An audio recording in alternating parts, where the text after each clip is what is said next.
ఏమాత్రం గ్యాప్ లేకుండా back to back సినిమాలు చేస్తున్న మాస్కా దాస్ విశ్వక్సేన్ ఈసారి మెకానిక్ రాఖీగా ఆడియన్స్ ముందుకు వస్తున్నాడు.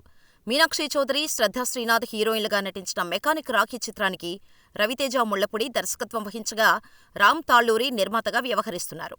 నవంబర్ 22న ఈ చిత్రం విడుదల కానుండగా ఒకరోజు ముందుగానే పెయిడ్ ప్రీమియర్స్ వేస్తున్నారు. ఇప్పటికే రిలీజ్ అయిన టీజర్, ట్రైలర్కు సూపర్ రెస్పాన్స్ రాగా ఇప్పుడు 2.0 అంటూ మరో ట్రైలర్ను విడుదల చేశారు. ఫస్ట్ ట్రైలర్లో హీరో క్యారెక్టరైజేషన్, హీరోయిన్లు శ్రద్ధా శ్రీనాథ్, మీనాక్షి చౌదరిల పాత్రను పరిచయం చేస్తూ మీనాక్షి చౌదరి పాత్ర వెంటపడుతూ హీరో చేసే కామెడీని హైలైట్ చేశారు. విలన్, హీరో పాత్రలను కూడా పరిచయం చేశారు. అయితే రెండో ట్రైలర్ మాత్రం ఎమోషనల్ యాక్షన్తో కట్ చేశారు. హీరో మెకానిక్ షాప్ స్థలం కోసం అతని తండ్రిని విలన్ వేధించటం, తర్వాత ఆ షెడ్డును కూల్చివేయటం, దానికోసం హీరో విలన్తో ఎలా ఫైట్ చేశాడనే పాయింట్తో ట్రైలర్ కట్ చేశారు.